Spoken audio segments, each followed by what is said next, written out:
नमस्कार विद्यार्थी मित्रांनो, लवकरच पोलीस भरतीची परीक्षा होणार आहे। त्या अनुषंगाने मी घेऊन आलोय फक्त एकाच व्हिडिओमध्ये संपूर्ण बुद्धिमत्ता सर्व रिझनिंगचे टॉपिक आपण एकाच व्हिडिओमध्ये कव्हर करणार आहोत। त्यामुळे हा व्हिडिओ जर तुम्हाला आवडला तर नक्की तुमच्या मित्रांना शेअर करा।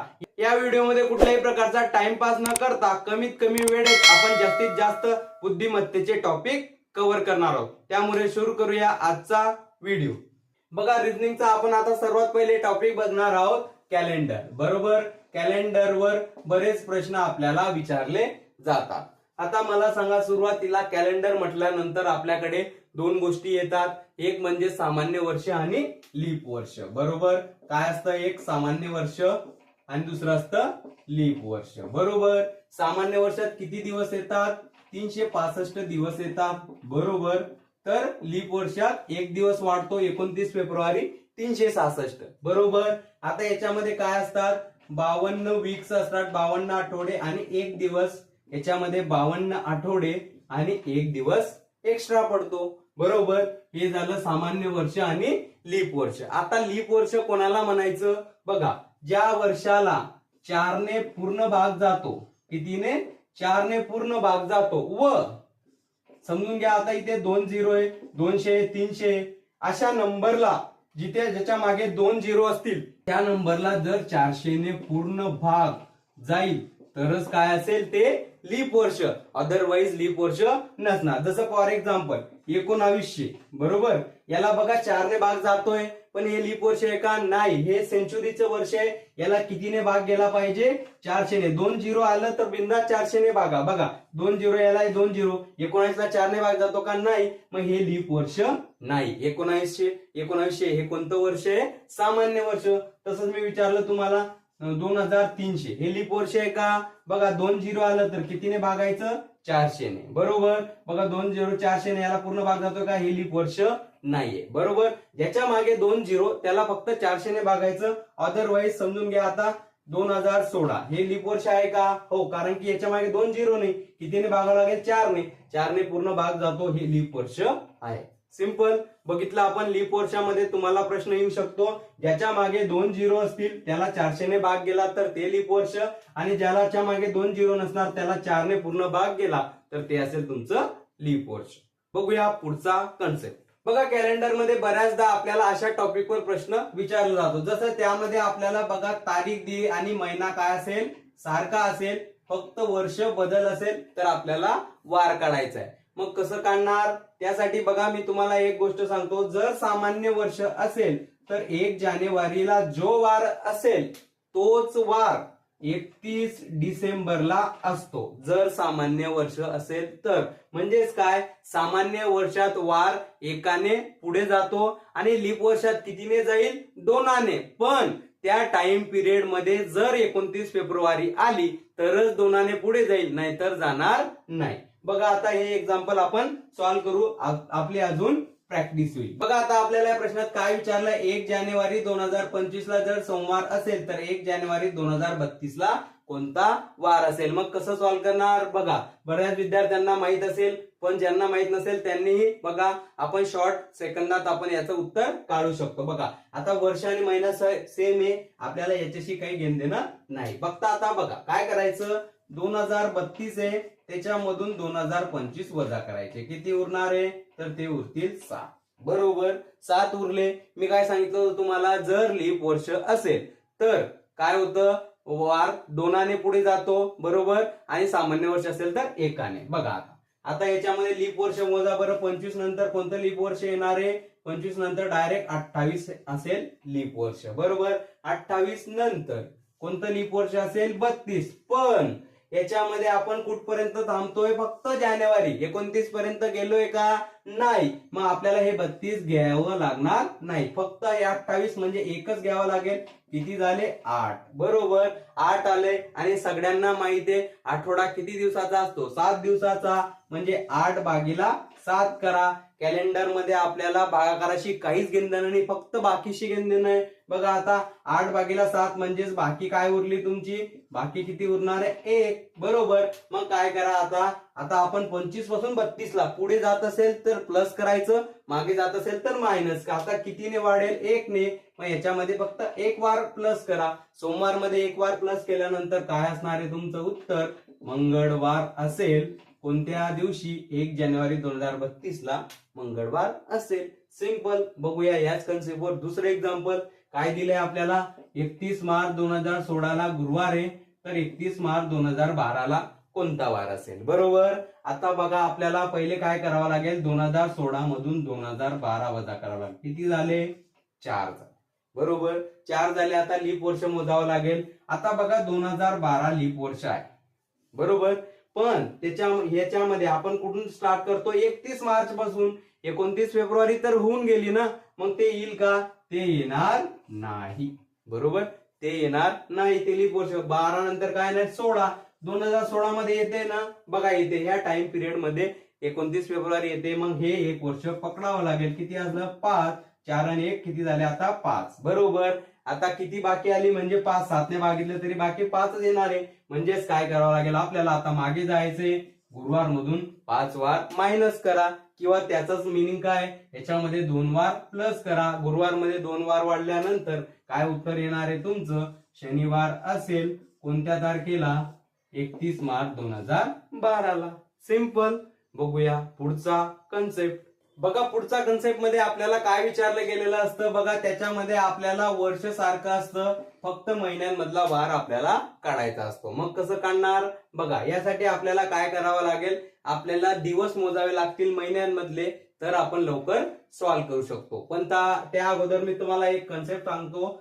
जर सामान्य वर्ष असेल, कोणतं वर्ष, सामान्य वर्ष असेल, तर 15 ऑगस्ट आणि 26 जानेवारी बरोबर यांच्यामध्ये 5 वारांचा फरक असतो सामान्य वर्षात. आणि तोच फरक लीप वर्षात कितीचा होईल, फक्त 6 वारांचा. 29 फेब्रुवारी येऊन जाईल, बरोबर. म्हणजेच काय, जर आपल्याला 26 जानेवारीचा वार माहित असेल तर 15 ऑगस्ट पुढे जायचंय, तर 5 वार प्लस करायचं. आणि जर 15 ऑगस्टचा वार माहित असेल तर 5 वार मागे जायचं, म्हणजे मायनस करायचं सामान्य वर्ष असेल तर, आणि लीप मध्ये 6 करायचं, बरोबर. आता काय दिलं आपल्याला, 26 जानेवारी 2025. 25 कोणतं वर्ष आहे, सामान्य वर्ष आहे. 4 ने भाग जात नाहीये, बरोबर. त्या दिवशी काय होता, मंगळवार. विचारतो काय, 15 ऑगस्टला कोणता वार असेल. आपल्याला काय करावं लागेल, सामान्य वर्ष आहे, 5 वार पुढे जावं लागेल. मग याच्यामध्ये 5 वार प्लस करा. मंगळवार मध्ये 5 वार प्लस करणं किंवा मंगळवार मधून 2 वार मायनस करणं सारखं आहे. काय येणार आहे मग, तर त्याचा आन्सर येईल रविवार, बरोबर. रविवार काय वार असेल मग, 15 ऑगस्ट 2025 ला रविवार. सिंपल. बघूया आता याच कन्सेप्टवर पुढचं एक्झाम्पल. बघा आता 1 जानेवारी 2026 ला आपल्याला सोमवार दिलेला आहे. 30 नोव्हेंबर 2026 ला कोणता वार असेल.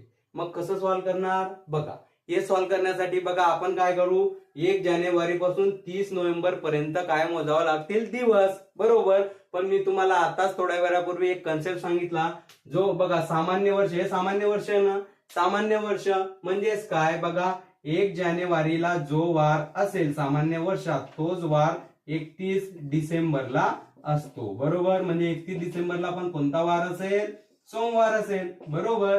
पण मला सांगा आता एवढे महिने मोजायची गरज आहे का, आता फक्त 30 पासून कुठे जाऊ, आता आपण कुठे जाऊ, आता 31 पर्यंत, बरोबर. आता नोव्हेंबर किती महिन्याचा असतो, 30 चा. नोव्हेंबर मध्ये एक पण दिवस येणार नाही, आणि वरचे फक्त हे किती येतील, 31 दिवस, बरोबर. 31 दिवस आले फक्त, त्याला कितीने भागा लागेल, 7 ने, बरोबर. बाकी सांगा किती येणार आहे, 7 चोक 28, बरोबर. बाकी उरली तुमची 3, बरोबर. आता बघा तुम्हाला डिसेंबर पासून नोव्हेंबर कडे जायचंय, म्हणजे काय करायचंय, मागे जायचंय. मागे जायचं असेल तर काय करायचं, मायनस. मग सोमवार मधून 3 वार मायनस गेले, काय येणार आहे मग तुमचं आन्सर, ते येईल शुक्रवार, बरोबर. काही केलं का आपण, नाही तर 1 पासून आपण दिवस मोजतो, बरोबर. त्याऐवजी बघा 1 जानेवारी इथं मी डायरेक्ट 31 डिसेंबरचा वार काढला, आणि हेच जर लीप वर्ष राहिलं असतं तर इथे सोमवारच्या ऐवजी 1 वाढला असता, म्हणजे मंगळवार लिहिलं असतं. एवढा बदल झाला असता. त्याला आता 30 नोव्हेंबर ते 31 डिसेंबर पर्यंत वार मोजणं इझी आहे, आपला टाइम वाचला, बरोबर. आणि इथे सांगितलं मी तुम्हाला जर सामान्य वर्ष असेल 15 ऑगस्ट याच्यामध्ये 5चा फरक असेल आणि लीप वर्षामध्ये 6. बरोबर. असे काही शॉर्ट ट्रिक असल्यानंतर आपल्याला हे प्रॉब्लेम लवकर सॉल्व्ह होतात. बघूया पुढचा टॉपिक. बघा कॅलेंडर मध्ये पुढचा टॉपिक असतो. बघा आपल्याला वर्ष दिलं असतं, हे कॅलेंडर कोणत्या वर्षी रिपीट होईल, याची पुनरावृत्ती केव्हा होईल. बरोबर. बघा आता पहिले आपण याचा कन्सेप्ट समजून घेऊ. बघा आपल्याला जर कोणतेही वर्ष दिलेले असेल त्याचे काय घ्यायचे, वर्षाचे शेवटचे 2 अंक घ्यायचे. बरोबर. म्हणजे 2 अंक घेतल्यानंतर शेवटचे 2 अंक घेतल्यानंतर त्याला कितीने भागायचं, 4ने. जर तुमची बाकी 1 आली तर दिलेल्या वर्षामध्ये फक्त 6 मिळवायचं, तेव्हा ते रिपीट होईल. आणि बाकी जर तुमची 2 आणि 3 आली तर त्याच्यामध्ये 11 मिळवायचं. बरोबर. आणि जर बाकी 0 आली तर त्याच्यामध्ये फक्त 28 मिळवायचं. बरोबर.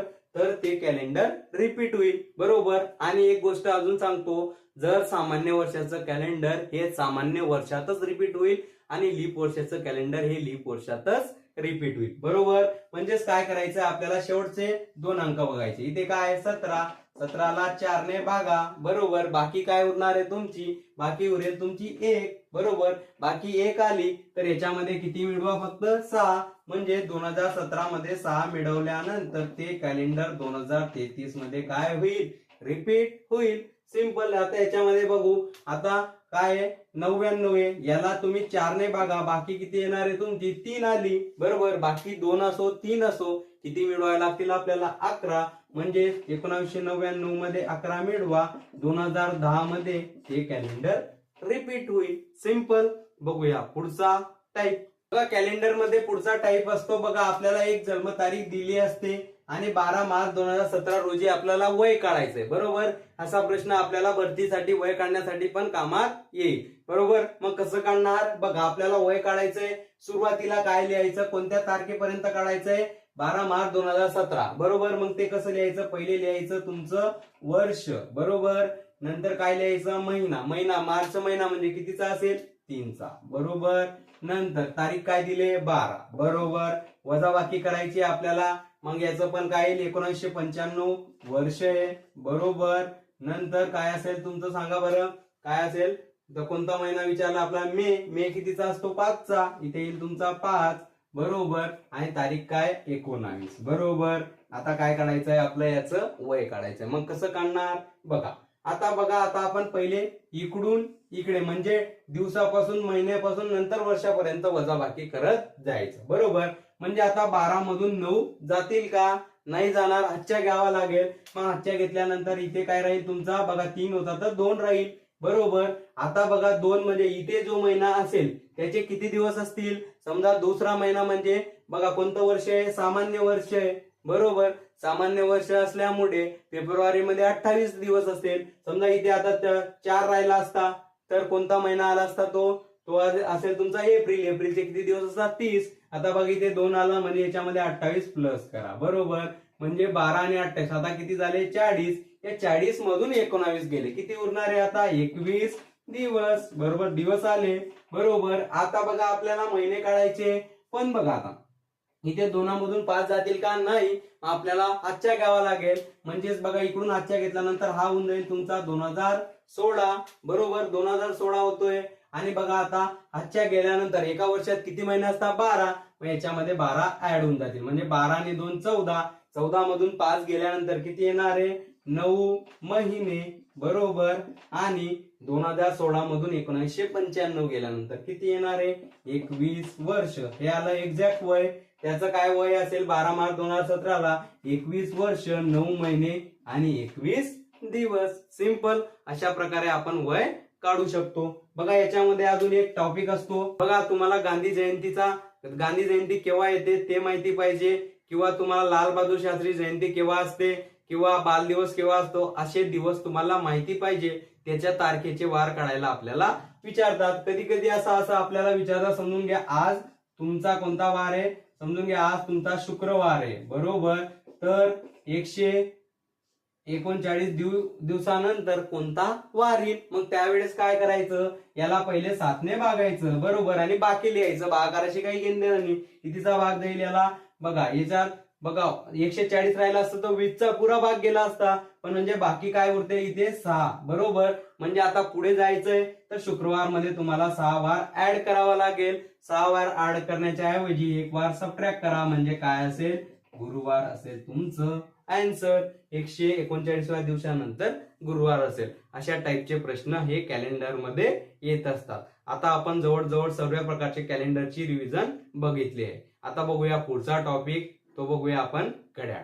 पुढचा टॉपिक आहे आपला घड्याळ. बरोबर, प्रामुख्याने आपल्याकडे 2 प्रकारच्या घड्याळ असतात, एक 12 तासाची आणि दुसरी 24 तासाची. बरोबर, आणि घड्याळामध्ये किती काटे असतात, 3 काटे. बरोबर, आता समजून घ्या. आपण पहिले बघू मिनिट काटा. मिनिट काटाचा विषय बघू आता. बरोबर, आता बघा घड्याळ म्हणजे काय, आपलं सर्कल, म्हणजे घड्याळाचा पूर्ण एक चक्कर म्हणजे किती असेल, 360 डिग्री. बरोबर, आता समजून घ्या मिनिट काटा आहे. बरोबर, मिनिट काटा पूर्ण फिरेल तेव्हा एक चक्कर कितीचा होईल, 60 मिनिटं फिरल्यानंतर काय होईल, एक चक्कर होईल. बरोबर, बघा 60 मिनिट फिरल्यानंतर एक चक्कर झाला. एक चक्कर म्हणजे किती, 360 डिग्री. बरोबर, आता आपण एका मिनिटाचं व्हॅल्यू काढू. बघा एका मिनिटाची व्हॅल्यू काढण्यासाठी बघा आपल्याला काय करावं लागेल, 360 भागीला 60 म्हणजेच किती असणार आहे ते बघा, हा 0 गेला 0, 60 डिग्री. बरोबर, म्हणजेच मिनिट काटा एका मिनिटात 60 डिग्रीचा कोन बनवतो. बरोबर, नंतर अजून बघा अजून कोणता काटा आहे आपल्याकडे, सेकंड काटाचं बघू. सेकंड काटा. सेकंड काटाचा काय विषय, सेकंड काटा बी पूर्ण फिरल्यानंतर किती होतात, 60 सेकंद होतात. बरोबर, 60 सेकंद. बरोबर, 60 सेकंद म्हणजे 360 डिग्री होतात. म्हणजे 1 सेकंद म्हणजेच किती असेल, 360 भागीला 60 म्हणजे 6 डिग्रीचा. बरोबर, हा सुद्धा किती डिग्रीचा कोन बनवतोय, 6 डिग्रीचा. बरोबर, बघा 1 मिनिट म्हणजे 60 सेकंद होतात. बरोबर, हा सेकंड काटा एका सेकंदाला 6 डिग्रीचा बनवतोय, हा मिनिट काटा एका मिनिटाला 6 डिग्रीचा. बरोबर, यांच्या दोघांमध्ये फरक आहे. बरोबर, नंतर पुढे काय असतो आपला तास काटा. कोणता असेल, तास काटा. सांगा तास काटाचा काय विषय. बरोबर, तास काटा बघा एक पूर्ण चक्कर मारेल तेव्हा काय होतील, 12 तास होतील. बरोबर, 12 तासात किती फिरेल तो, 360 डिग्री. बरोबर, मग एका तासाचं काढू. एका तासात काय असेल तो बघा, 360 भागीला 12 म्हणजे किती असेल, 30 डिग्री. बरोबर, म्हणजे तास काटा एका तासाला 30 डिग्रीचा कोन बनवतो. जसं बघा आता तुम्ही 3 वाजले की सांगितलं की किती डिग्रीचा कोन बनतो, 90 डिग्रीचा. का बरं, 3 तास, 3 गुणीला 30 केल्यानंतर 90. अशा प्रकारे आपण सांगू शकतो. आता बघा हा जो तास काटा आहे, बरोबर, हा एका तासात किती डिग्रीचा कोन बनवतोय, 30 डिग्रीचा. बरोबर, आता बघा आता आपल्याला तास काटा एका मिनिटात किती डिग्रीचा कोन बनवतो ते काढायचं आहे. बरोबर, 1 तास म्हणजे सगळ्यांना माहिती आहे 60 मिनिट. बरोबर, 60 मिनिट म्हणजे 30 डिग्रीचा कोन बनवेल तास काटा. आता आपल्याला एका मिनिटाचं काढायचं आहे. बरोबर, काय येईल, 30 भागीला 60 म्हणजे अर्ध्या डिग्रीचा कोन बनवेल. तास काटा एका मिनिटाला अर्ध्या डिग्रीचा कोन बनवतो. याच्यावर सुद्धा प्रश्न आपल्याला विचारला गेलेला आहे. बरोबर, त्याच्यानंतर बघा आता अजून आपल्याला काय काढायचा असतो, अँगल काढायचा असतो. बरोबर, अँगल काढण्यासाठी आपल्याकडे फॉर्म्युला आहे. आपल्याला टाइम दिलेला असतो. टाइम कसा दिलेला असतो आपल्याला, टाइम सांगा कशामध्ये दिला असतो आपल्याला, अवर आणि मिनिट मध्ये दिला असतो. मग काय फॉर्म्युला आहे त्याचा, बघा काय फॉर्म्युला असतो, 30 गुणीला अवर मायनस 11/2 गुणीला मिनिट. हा फॉर्म्युला आहे.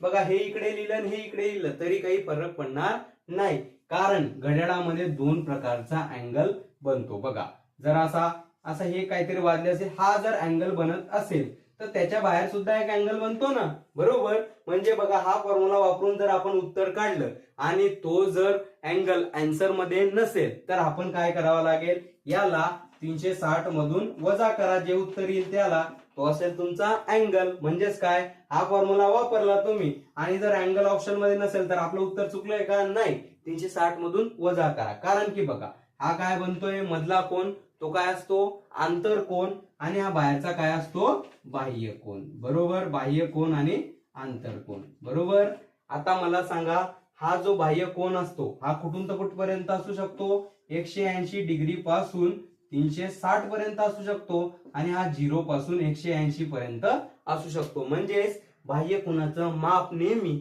180 डिग्री पेक्षा मोठं असेल आणि आंतर कोनाचं माप नेहमी 180 पेक्षा कमी असेल. ही गोष्ट आपण लक्षात घेऊ शकतो. त्यानुसार आपण ऑप्शन इलिमिनेट करू शकतो. बरोबर. पण अँगल टाइम दिला असेल तर अँगल काढण्यासाठी हा फॉर्म्युला नक्की वापरा. बरोबर. बघा आता आपल्याला असा प्रश्न विचारला जातो 2:30 किंवा 6 वाजता किती डिग्रीचा कोन बनेल. मग कसा सॉल्व्ह करणार बघा. याच्यासाठी कोनसाठी मी तुम्हाला फॉर्म्युला सांगितला आहे. बघा त्याला कसा लिहू शकतो आपण 11/2 गुणिला मिनिट मायनस 30 गुणिला आवर. बरोबर. आता बघा 30 गुणिला आवर आणि मायनस 11/2 इकडे लिहिलं तरी काही फरक पडणार नाही, कारण की अँगल हा दोन प्रकारचा असतो. म्हणजेच काय आता बघा 11/2 गुणिला 30 मिनिट आणि 30 गुणिला 2. मग मला सांगा आता किती येणार आहे. बघा आता काय येईल.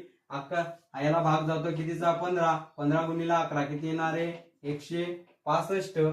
बरोबर.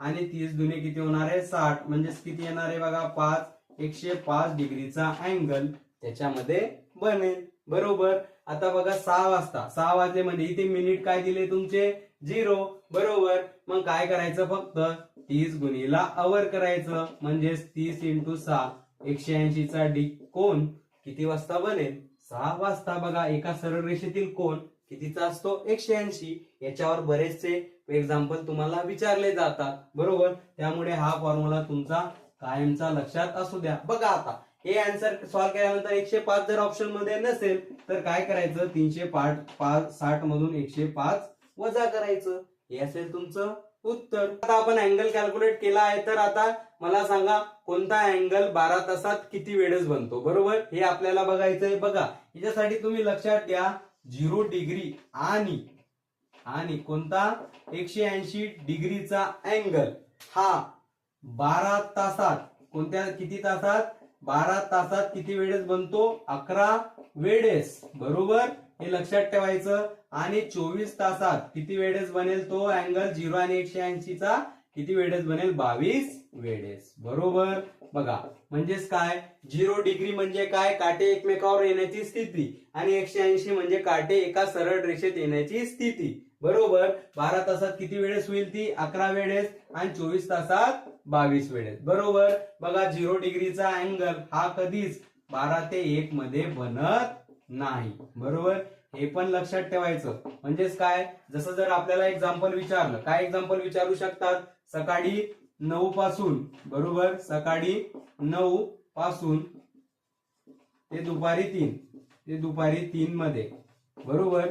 0 डिग्रीचा अँगल कितीदा बनेल. बरोबर. म्हणजेच काय 9 पासून 3 पर्यंत किती झाले आता हे 6 तास झाले. पण एका तासात एकदा बनतोय पण 12 ते 1 मध्ये बनणार नाही. मग 1 मायनस करा 5 वेळेस तो काय बनेल अँगल बनेल. पण जसं कॅलेंडर मध्ये 29 फेब्रुवारी आली तर एकाने वाढतो. इथे 12 ते 1 चा टाइम आला तर तो बनत नाही. ही गोष्ट लक्षात ठेवायची. आणि जर तुम्हाला सांगितलं दुपारी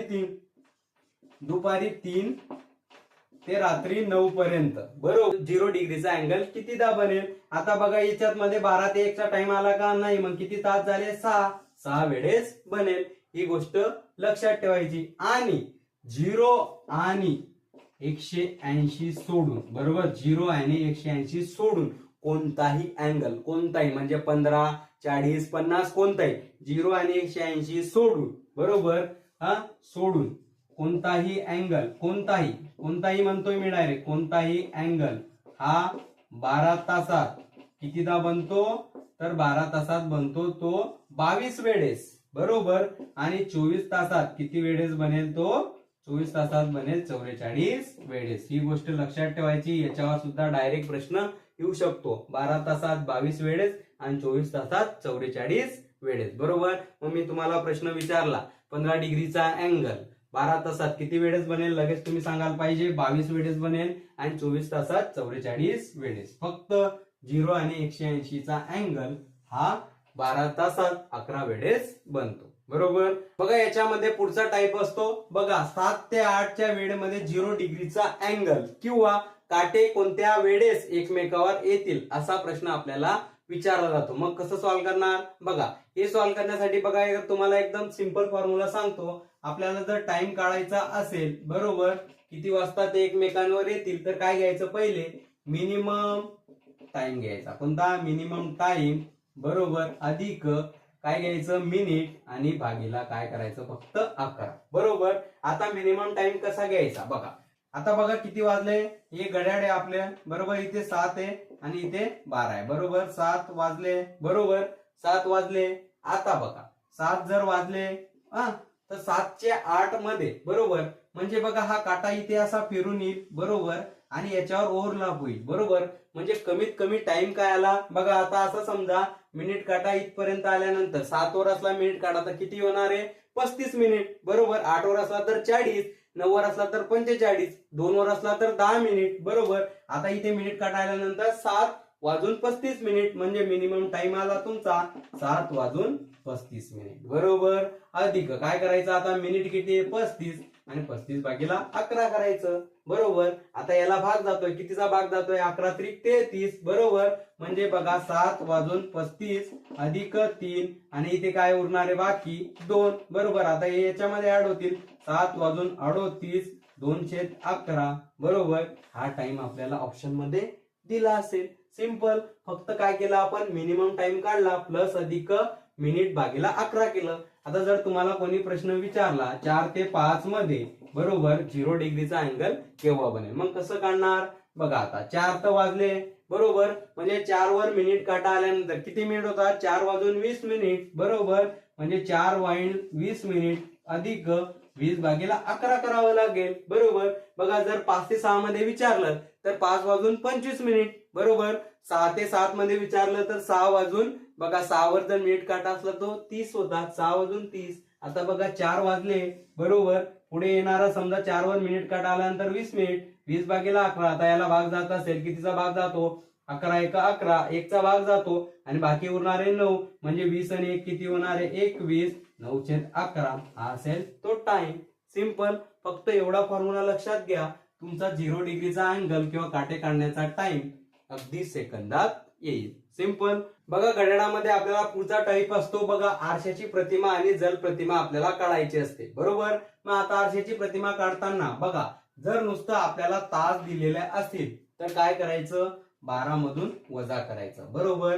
नसतं जर तास आणि मिनिट आपल्याला जर दिलं असेल तर काय करायचं, 11 आणि 60 मधून वजा करायचं बरोबर. आणि जर समजून घ्या आपल्याला जर तास मिनिट आणि सेकंद दिलेले असतील तर कशामधून वजा करायचं, 11 वाजून 59 मिनिट आणि 60 सेकंद याच्यामधून वजाबाकी करायची. म्हणजेच काय, आता समजून घ्या जर घड्याळात तुमचे 2 वाजून 30 मिनिट झालेले आहेत तर आरशाची प्रतिमा काय आहे, मग कसं सॉल्व्ह करणार बघा. आता इथे तास दिले का फक्त, नाही, तास आणि मिनिट, मग दुसरा फॉर्म्युला घ्यायचा.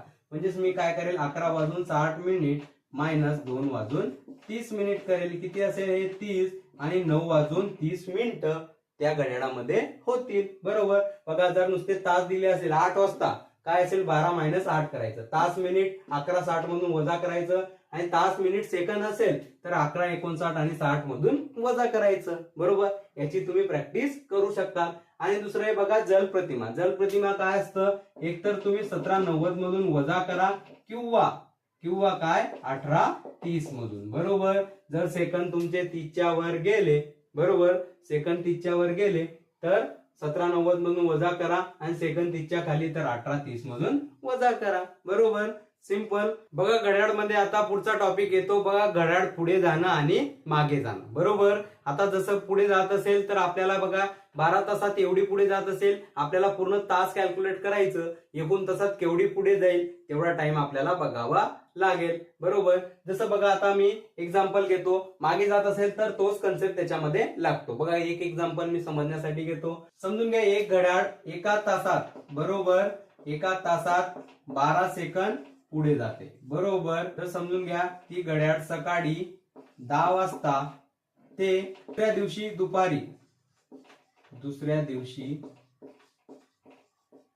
दुपारी 4 वाजता कोणती वेळ दर्शवेल असा प्रश्न आपल्याला विचारलाय. बघा एका तासात किती जाते ती 12 सेकंद. आता सकाळी 10 वाजेपासून दुसऱ्या दिवशी 4 वाजेपर्यंत किती तास होतील बघा, सकाळी 10 म्हणजे दुसऱ्या दिवशी सकाळी 10 पर्यंत किती होऊन जातील 24 बरोबर. आता 10 ते 4 मध्ये किती होतील हे 6 तास, म्हणजे किती झाले टोटल 30 तास बरोबर. 30 तास झाले. आता 30 तासामध्ये आता ती एका तासामध्ये 12 जाते, तर 30 मध्ये किती सेकंद पुढे जाईल, याला गुणीला 12 करावा लागेल. 12 तिक 36, 360 सेकंद. बरोबर. याला मिनिटामध्ये कन्वर्ट करू, कशाने भागावं लागेल, 60 ने. बरोबर. हा 0 गेला, हा 0 गेला, म्हणजेच काय 6 मिनिट टी काय जाईल पुढे. बरोबर. म्हणजे त्या घड्याळामध्ये आता टाइम काय असेल बघा, किती असेल, याच्यामध्ये 6 मिनिट प्लस करावं लागेल, 4 वाजून 6 मिनिट. सिंपल. अशाच प्रकारे मागे असेल तर मागे करावं लागेल, वजाबाकी करावं लागेल. सिंपल. बघूया आता पुढचा टॉपिक. आता बघूया पुढचा टॉपिक. पुढचा टॉपिक बघूया सिटिंग अरेंजमेंट. सिटिंग अरेंजमेंट म्हणजेच काय, बैठक व्यवस्था आपण बघूया. बरोबर. सिटिंग अरेंजमेंट आपण बघूया. बरोबर. याच्यामध्ये 2 टाईप असतात बघा, एक नॉर्मल रांगेवरचे प्रश्न आणि दुसरी काय असेल, बैठक अरेंजमेंट. बैठक म्हणजे काय, गोलाकार बसवले, वर्तुळाकडे तोंड करून बसवले. बरोबर. अशा टाईपचे प्रश्न येतात. बरोबर. बघा आता सिटिंग अरेंजमेंट मध्ये बघा, आता आपल्याला बघा एक रांगे दिलेली असते. समजा राहुल उजवीकडून 12वा, डावीकडून 17वा, तर रांगेत किती विद्यार्थी असतील. बरोबर. याचा सिंपल फॉर्म्युला आहे, डावीकडची आणि उजवीकडची पोझिशन याची बेरीज करायची, त्याच्यामधून 1 मायनस करायचा. पण केव्हा, ही काय असेल, एकाच व्यक्तीची पोझिशन पाहिजे, एकाच व्यक्तीची. बरोबर. म्हणजे राहुल डावीकडून आणि तर राहुल उजवीकडूनच पाहिजे, तरच आपल्याला टोटल काढता येईल, नाहीतर काढता येणार नाही. कधी कधी याच्यामध्ये काय विचारलं असतं, आपल्याला टोटल दिलेली असते. बरोबर. समजा टोटल दिलेली आहे आणि राहुलची उजवीकडची पोझिशन 17 दिली, तर त्याच्या डावीकडची आपल्याला विचारली असते. मग कसं काढणार, या 30 मधून 17 वजा करायचं आणि त्याच्यामध्ये फक्त 1 प्लस करायचा. ही कोणती पोझिशन येईल, त्याची डावीकडची. म्हणजेच किती येणार आहे बघा, हे 13 आणि 1 14 नंबरला असेल, तो डावीकडून. सिंपल. फक्त हा एकच फॉर्म्युला तुम्ही लक्षात घ्या, तुमचे मॅक्झिमम प्रश्न याच्यावरूनच विचारले जातात. याच्यामध्ये अजून दुसरा काय कन्सेप्ट असतो बघा, याच्यामध्ये असतो, समजून घ्या, आदला बदलचा प्रश्न असतो. समजून घ्या, हा जो राम आहे, बरोबर, तो डावीकडून किती आहे, डावीकडून 17वा. बरोबर. नंतर जो श्याम आहे बघा, श्याम हा व्यक्ती आहे, तो उजवीकडून कितवा आहे, 15वा. बरोबर. त्यांनी आपापसात आपले स्थान बदलले. बरोबर. तर जो हा आपला राम होता, तो डावीकडून किती आला, डावीकडून आला तो 12वा. बरोबर. तर रांगेत किती विद्यार्थी असतील असं आपल्याला विचारलंय. मग कसं सॉल्व्ह करणार बघा, ही काय आहे, आदला बदल वाली स्थिती. आदला बदल झाल्यानंतर बघा, जर आपल्याला टोटल काढायची असेल, आदला बदल झाल्यानंतर टोटल काढायची असेल, जर इथे डावीकडची पोझिशन असेल तर वरची काय करायची, उजवीकडची घ्यायची, आणि इथे जर उजवीकडची असेल तर वरची डावीकडची. बरोबर. म्हणजे आता बघा इथे काय आहे, 12. बरोबर. आणि ह्या बघा, लेफ्ट प्लस राईट मायनस 1, हाच आपला टोटलचा फॉर्म्युला आहे, तो कधीच बदलणार नाही. म्हणजे इथे बघा, इथे 12वी डावीकडची, उजवीकडची काय करावं लागेल, 15, आणि त्याच्यामधून 1 मायनस, म्हणजे 12 आणि 15 27, 27 मधून 1 गेल्यानंतर 26 विद्यार्थी त्या रांगेमध्ये असतील. बघा, याच्यावर तुमचे मॅक्झिमम प्रश्न विचारले जातील. फक्त आदला बदल मध्ये इथे डावीकडची असेल तर वरची उजवीकडची घ्यायची, त्याच्यामधून 1 मायनस करायचं. इथे जर उजवीकडची असेल तर वरची डावीकडची घ्यायची आणि त्याच्यामधून 1 मायनस करायचं आणि टोटल काढायची. बरोबर. त्याच्यानंतर बघा, आता सिटिंग अरेंजमेंट मध्ये आपल्याला वेगवेगळे पझल दिलेले असतात. जसे आता बघा, वर्तुळाकडे तोंड करून. बरोबर. वर्तुळाकडे म्हणजे केंद्राकडे तोंड करून. बरोबर. असा बसला असेल तर त्याची इकडची साईड असेल त्याची राईट साईड आणि इकडची असेल लेफ्ट साईड, आणि वर्तुळाच्या विरुद्ध दिशेला तोंड करून बसलेला असेल, बरोबर, तर ही साईड असेल त्याची राईट आणि ही असेल त्याची लेफ्ट. बरोबर. म्हणजे तो असा बसलेला आहे. बरोबर. या गोष्टी लक्षात घ्यायचा आणि जसं जसं आपल्याला पझल दिलंय तसं तसं त्याला बसवायचं आणि अगदी सेकंदात आपलं उत्तर येईल. पण कोण कुठे बसलेला आहे ते याला बसवायचं. समोरासमोर कोण बसलेला असेल, याच्या बाजूला बी असेल, तो त्याच्या डाव्या बाजूला असेल, असे प्रश्न याच्यामध्ये विचारले जातात. सिंपल. फक्त हा एवढा फॉर्म्युला लक्षात घ्या तुम्ही, याच्यावर तुमचे मॅक्झिमम प्रश्न सॉल्व्ह होतील. आता बघूया पुढचा टॉपिक. बघा, पुढचा टाईप आहे आपला हस्तांदोलन, हँडशेक. बरोबर. हँडशेक साठी एक सिंपल फॉर्म्युला आहे. काय, हस्तांदोलन काढण्यासाठी n-1 आणि भागीला 2 हा एकच फॉर्म्युला लावा, सगळे हस्तांदोलन इझी सॉल्व्ह होतील. जसं एक्झाम्पल मध्ये तुम्हाला सांगितलं, एका पार्टीमध्ये 15 व्यक्ती आहेत. बरोबर.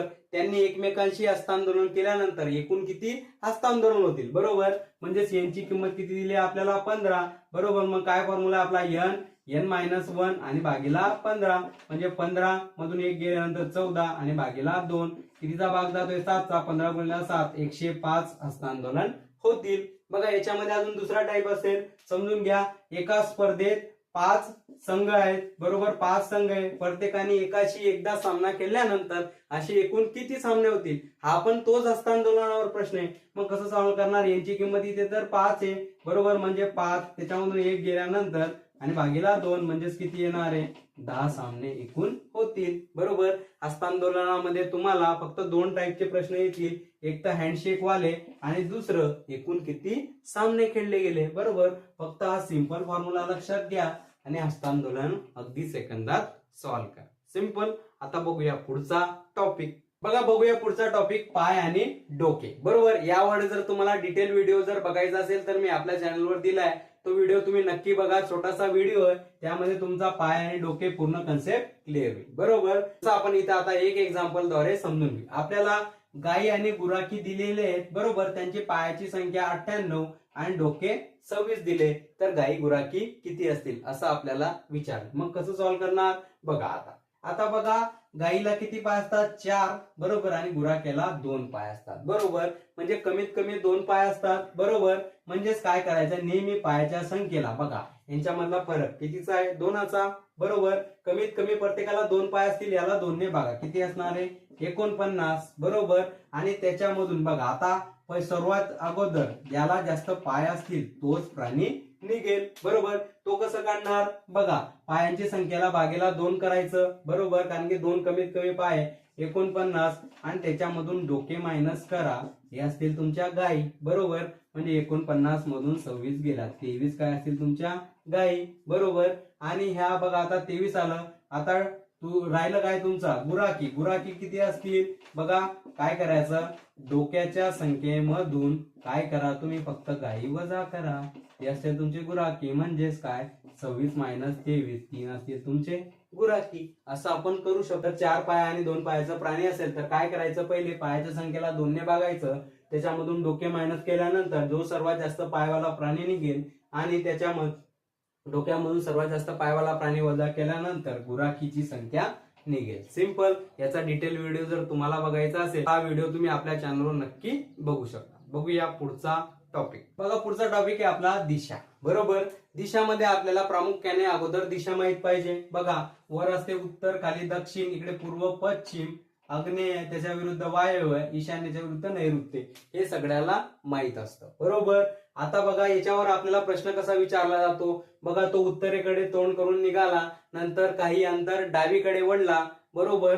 नंतर अजून उजवीकडे वळला, असे प्रश्न आपल्याला विचारला जातो. जसं दिलंय तसं त्याला काढायचं आणि मग आता तो कोणत्या दिशेला त्याचं तोंड असेल असं आपण सांगू शकतो. बघा याच्यामध्ये बघा एक येतं पझल टाईप प्रश्न, बरोबर. जसे मी तुम्हाला आता सांगितलं, तो 10 किलोमीटर गेला, नंतर 5 किलोमीटर, नंतर 3 किलोमीटर, बरोबर.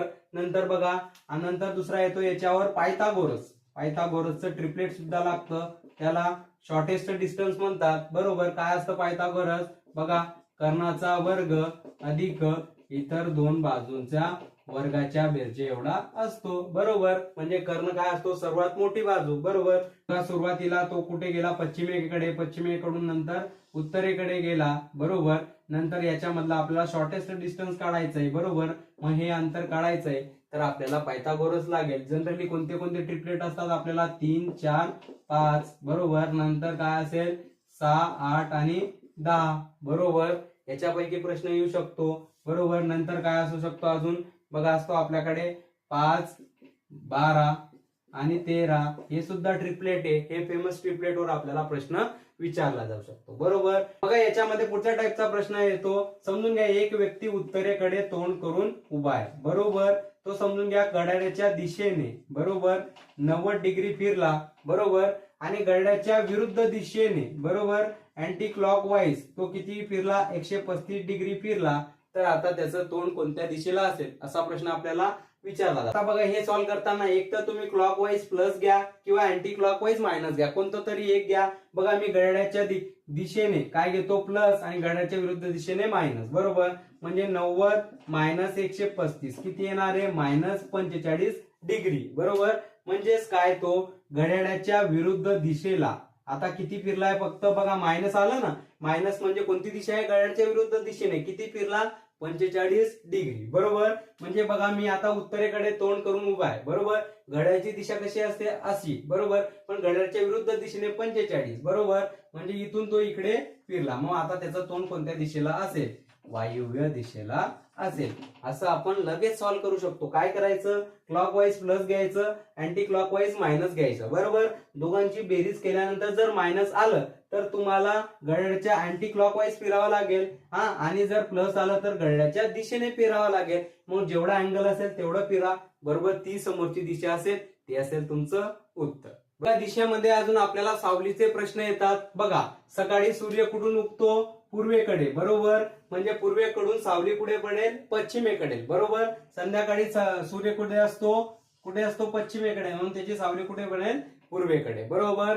म्हणजेच काय, जर सकाळी सूर्य पूर्वेकडून उगेल तर सावली पश्चिमेकडे पडेल, आणि बघा जर संध्याकाळी सूर्य मावळतो पश्चिमेकडे तर सावली कुठे पडेल, पूर्वेकडे. हे आपण लक्षात घ्यायचं. अजून याच्यामध्ये एक प्रश्न विचारला जातो, समजून घ्या. एक व्यक्ती होता, बरोबर, त्याने पूर्वेकडे तोंड करून शीर्षासन केले. कोणतं काय केलं, शीर्षासन केले, बरोबर. पूर्वेकडे तोंड करून शीर्षासन केले. म्हणजे शीर्षासन केले म्हणजेच काय, बघा शीर्षासनच्या प्रश्नामध्ये एक गोष्ट लक्षात ठेवायचं. आता त्याचं काय, पूर्वेकडे तोंड करून शीर्षासन केले. शीर्षासन केल्यानंतर बघा आता पूर्वेकडे तोंड आहे ना, म्हणजे ऍक्च्युअल त्याचं काय करायचं, त्याच्या विरुद्ध दिशेला त्याचं तोंड असेल. म्हणजेच काय, बघा इथे त्याचं तोंड असेल, तो असा उभा आहे, बरोबर. म्हणजेच तो आता पश्चिमेकडे तोंड करून उभा आहे. पूर्वेकडे दिलं असेल तर त्याची विरुद्ध दिशा काय असेल, पश्चिम. उत्तरेकडे असेल तर दक्षिण, बघा. आग्नेय असेल तर वायव्य, ईशान्य असेल तर नैऋत्य, बरोबर. आता पूर्वेकडे तोंड करून म्हणतोय तर तो ऍक्च्युअल कसा उभा आहे, आता पश्चिमेकडे तोंड करून, बरोबर. मग आता काही विचारू द्या, त्याच्या उजव्या साईडला कोणती दिशा असेल असं विचारलं तर कोणती असेल, वायव्य, आणि डाव्या साईडला विचारलं तर नैऋत्य, असं आपण याला सांगू शकतो. म्हणजेच काय, शीर्षासनावर एक गोष्ट लक्षात ठेवायचं, त्याचं तोंड जर पूर्वेकडे असेल तर ऍक्च्युअल तो कसा असेल, मग पश्चिमेकडे तोंड करून बघत असेल. आता बघा जर त्याने वायव्यकडे शीर्षासन केले तर त्याचं तोंड कुठे असेल, ऍक्च्युअली तो कुठे असेल, आता आग्नेय दिशेकडे, बरोबर. असं त्याच्यामध्ये आपण लक्षात घ्यायचं, बरोबर. सिंपल. आता बघूया पुढचा टाईप. बघा आता पुढच्या टॉपिक साठी बघा आपल्याकडे जर अॅनालॉजी, कोडिंग, डिकोडिंग, लेटर आणि नंबर सिरीज आणि मिसिंग नंबर अशा टाईपचे प्रॉब्लेम असतील तर आपल्याला यासाठी आपल्याला काय गोष्टींवर लक्ष करावं लागेल, बघा नंबरिंग ए टू झेड, बरोबर. याची नंबरिंग पोझिशन पार्ट पाहिजे. म्हणजे टी बघा 20 वर येतो, हे आपलं तोंडपाठ पाहिजे, आणि त्याचे रिवर्स म्हणजे एचा रिवर्स समजा ए टू झेड, बी चा वाय, बरोबर. अशा सगळ्या नंबरचे रिवर्स आपले पार्ट पाहिजे, बरोबर. 1 ते 30 पर्यंत वर्ग, बरोबर.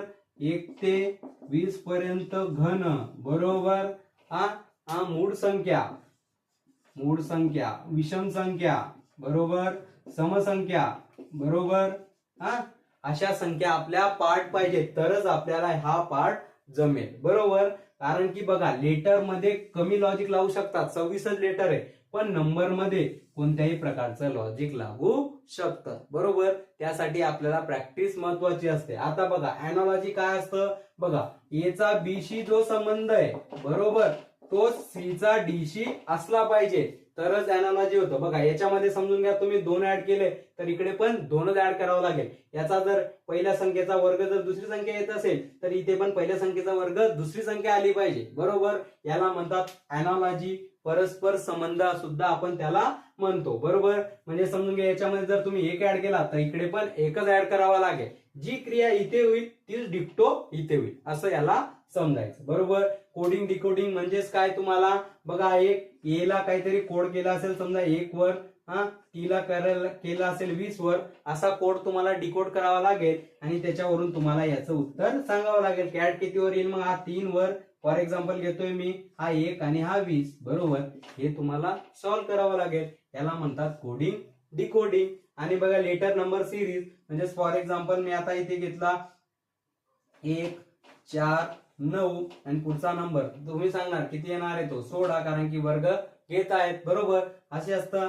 आणि याच्यामध्ये सुद्धा क्वेश्चनचा नंबर म्हणजेच काय असेल मिसिंग नंबर. अशा प्रकारे आपण याची तयारी करू शकतो. त्यासाठी आपल्याला नंबरिंग पार्ट पाहिजे, वर्ग पार्ट पाहिजे, घन पार्ट पाहिजे, विषम संख्या, मूळ संख्या या सर्व गोष्टी पार्ट असेल तर अगदी सेकंदात आपलं उत्तर आहे. सिंपल. अशा प्रकारे आपण अगदी शॉर्ट व्हिडिओ मध्ये आपण सर्व बुद्धिमत्ता कव्हर केली. काही टॉपिक आपले राहिले असतील ते तुम्ही प्रॅक्टिस करा. पण हा व्हिडिओ जर तुम्ही एक्झामला जाण्याच्या पूर्वी एकदा बघून गेले तर नक्कीच तुमचा फायदा होईल. त्यामुळे हा व्हिडिओ तुम्ही जास्तीत जास्त तुमच्या मित्रांना शेअर करा. आणि अशाच व्हिडिओसाठी JP maths like share subscribe जरूर करा. भेटूया पुढच्या व्हिडिओमध्ये. जय हिंद.